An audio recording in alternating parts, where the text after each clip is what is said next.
Hi friends, welcome back to our channel the complete home maker. ఇవాళ మీకు ఒక special sweet చూపిస్తున్నాను. Sweet షాప్స్లో మనం తెచ్చుకొని మళ్ళీ తినాలనిపించే బాసుంది చేసి చూపిస్తున్నానండి. ఎలా చేసుకోవాలో చూసేద్దాం పదండి.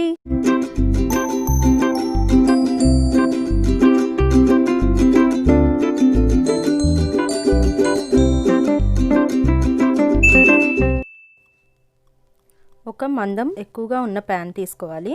దీనికి మందం ఎక్కువగానే ఉంటేనే బాగుంటుందన్నమాట చేయటానికి.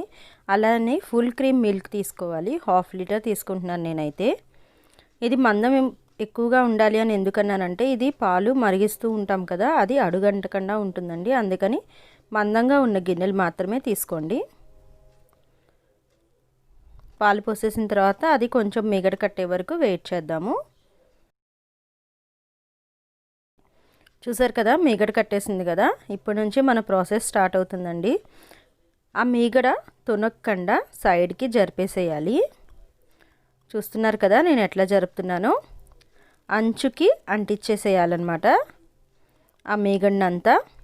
అలానే ఈ పాలంతా 1/2 లీటర్ పాలు తీసుకున్నాం కదా, అవి 50 ml అయ్యేంత వరకు ఇలా మీగడ కడుతూ ఉంటుంది. మనం పక్కకి తీసుకుంటూ ఉండాలి. ఇదే ప్రాసెస్లో చాలా జాగ్రత్తగా చేస్తేనే స్వీట్ చాలా బాగా వస్తుంది. చూసారు కదా, మళ్ళీ మేగడ కట్టింది నేను ఇటు సైడ్కి తీసేసి అంచుకంతా అంటిస్తూ ఉన్నానన్నమాట. స్వీట్ షాప్స్లో మనం తెచ్చుకునేది వాళ్ళు ఇలానే చేస్తారండి. ఇలా చేస్తేనే అసలు బాసంతి అంటారు. మెయిన్ ప్రాసెస్ ఇలానే ఉంటుంది. అలానే మొత్తం మీగడలు కడుతూ ఉంటాయి, మనం పక్కకి తీసుకుంటూ ఉండాలి.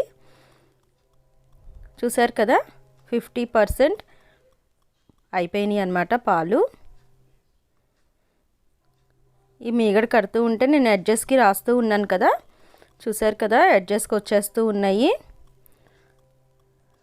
చాలా ఎక్కువగానే 75% పాలంతా మీగడ కట్టేసిందండి. మీగడంతా సైడ్కి అనేసుకున్నాం. చూసారు కదా, నేను మీకు ఇక్కడ సింపుల్గా చూపించేస్తున్నాను. నాకైతే మాత్రం ఒక 1/2 అవర్ పట్టింది ఈ ప్రాసెస్ మొత్తం చేయడానికి, స్వీట్ రెడీ అవ్వటానికి.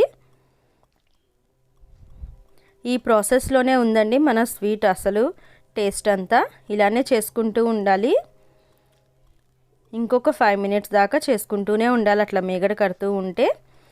ఒకసారి మీగడ కట్టేసి మొత్తం 50 ml పాలు దాకా వచ్చేసినాయి కదా, అప్పుడు అదంతా సైడ్ సెట్ చేసి పెట్టుకున్నాం కదా, అదంతా తీసేసుకొని మధ్యలోకి కలిపేసుకోవాలి మనం. ఇలా మొత్తం మధ్యలో కనేసుకొని నేను కొంచెంగా కలుపుకుంటున్నాను. ఇంకా ఉడకాలండి, పాలు అయితే బాయిల్ చేస్తూనే ఉండాలి. ఈ ప్రాసెస్ తర్వాత మనం కొంచెం షుగర్ వేసుకొని కలుపుకుందాము. ముందే వేసేయకూడదు షుగరు. అంతా అయిపోయిన తర్వాత లాస్ట్లో ఒక 5 మినిట్స్ ముందు షుగర్ వేసుకోవాలి. ఎందుకంటే పాలు పల్చగా అయిపోతాయి అన్నమాట షుగర్ వేసేస్తే. 1/2 లీటర్ పాలకి మనం చాలా తగ్గిపోయిన తర్వాత స్వీట్ అంతా ఒక 4 స్పూన్ షుగర్ అయితే సరిపోతుంది. నేను స్పూన్ మెజర్మెంట్సే చెప్తున్నాను, ఎందుకంటే అందరికీ ఈజీగా ఉంటుంది కదా చేసుకోవటానికి. ఈ పంచదార అంతా కరిగేదాకా వెయిట్ చేయాలి. ఒక 5 మినిట్స్ నుంచి 10 మినిట్స్ పడుతుందండి ఇక్కడ నుంచి. ఆ పంచదార అంతా కరిగిపోయి మళ్ళీ చిక్కగా అయ్యే వరకు మనం బాయిల్ చేస్తూ ఉండాలి. మధ్యలో కలుపుతూనే ఉండాలండి. కలుపుతూనే ఉండకపోతే అడుగంటేస్తుంది. దానికోసమని మొత్తం కలుపుతూ ఉండాలి. నేను ఎడ్జెస్ కొంచెం ఉంది కదా, అదంతా తీసేస్తూ ఉన్నాను. చూసారు కదా, ఈ కన్సిస్టెన్సీ వచ్చేదాకా కలుపుతూ ఉండాలి. ఈ కన్సిస్టెన్సీలో మీరు యాలక్కాయ పొడి వేసుకోవాలి అనుకుంటే వేసుకోవచ్చు. ఈ క్లిప్పింగ్ అయితే నా దగ్గర మిస్ అయిందండి, అందుకని మీకు చూపించలేకపోతున్నాను, సారీ. డ్రై ఫ్రూట్స్ కావాలన్నా కూడా మీరు వేసేసుకోవచ్చు ఈ స్టేజ్లో. కుంకుమ పువ్వు కావాలన్నా వేసుకోవచ్చు. కుంకుమ పువ్వు అండ్ డ్రై ఫ్రూట్స్ మనకి ఆప్షనల్ అండి, కావాలంటే వేసుకోవచ్చు, లేదంటే స్కిప్ చేసుకోవచ్చు. మనమైతే డిష్ అవుట్ చేసేసుకున్నాము.